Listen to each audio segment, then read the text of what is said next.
Hello guys, good afternoon. So for today's video, magko-condo unit tour muna tayo, no? Ito yung reason why medyo naging busy tayo at hindi tayo nakapag-upload. And syempre hindi rin tayo nakapag-live. So pasensya na muna. So ito, inaasikaso ko yung tita ko abroad dahil gusto niya ipa-check yung unit na gusto niyang kunin sa isa sa mga developers. So hindi ko muna i-reveal yung kung ano yung mga specific details ng unit, pero ito siya. In general, 2 bedroom po siya. Ito yung first bedroom. So as you can see, spacious naman yung unit. So may cabinet, may study table, di ba? So may provision ng aircon. Ito naman yung dining nila, dining area. So ganyan naman talaga sa condo. Ito yung living area. So magkadikit lang. Ando na yung flat screen. Ito na yung refrigerator sa gitna, no? And microwave sa taas. And then ito naman may provision din sa top load washing machine.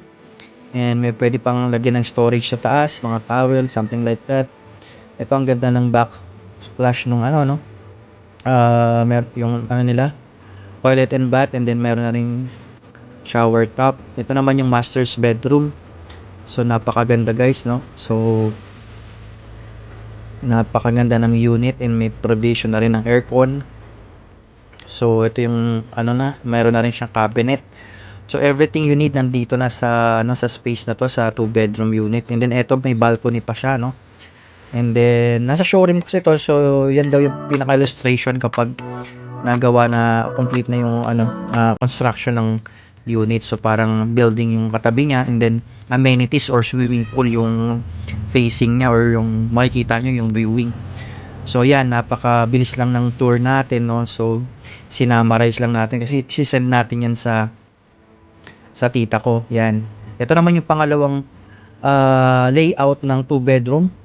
Parehas siya nasa 32 square meter. Ay, yung isa kanina 31 square meter, no? Something. Ito naman yung second 2 bedroom unit. Dito naman para nakahiwalay yung kitchen area. So, nandyan yung ref, microwave, and then yung sink, diba? Yan, pwede nyo palagyan ng top load upper cabinets. And ito yung ano, maluwag din yung kanilang bathroom, toilet and bath. Pwedeng lagyan ng vanity mirror, may ano na rin. Yan, nakahiwalay din yung, pwede kayo maglagay ng partition dyan ng ano, glass para sa shower, 'di ba? Yan, tapos yung dining nila, napaka-cute. Two-seater lang, no? So, good for ano to, family, for 2 to 4 packs, 'di ba? Parang may growing families na mayroon kang isang bedroom for your kids na dalawa, at pwede mong pagawa ng loop bed, 'di ba? So ito may master's bedroom for couple, yan.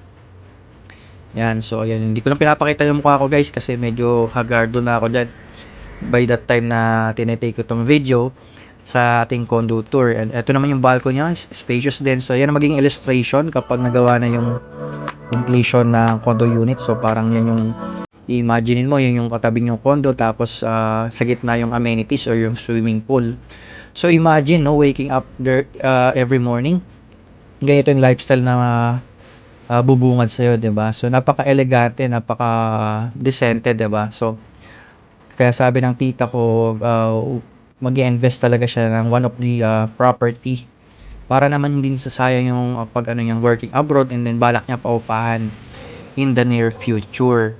So ayun guys, so napakaganda. So ayan, the reason why study table, no, parang ay study room parang ginawa dito sa pangalawang bedroom. Pero technically pwede naman siyang ayan, no, yung pinaka sofa bed doon gawing bed.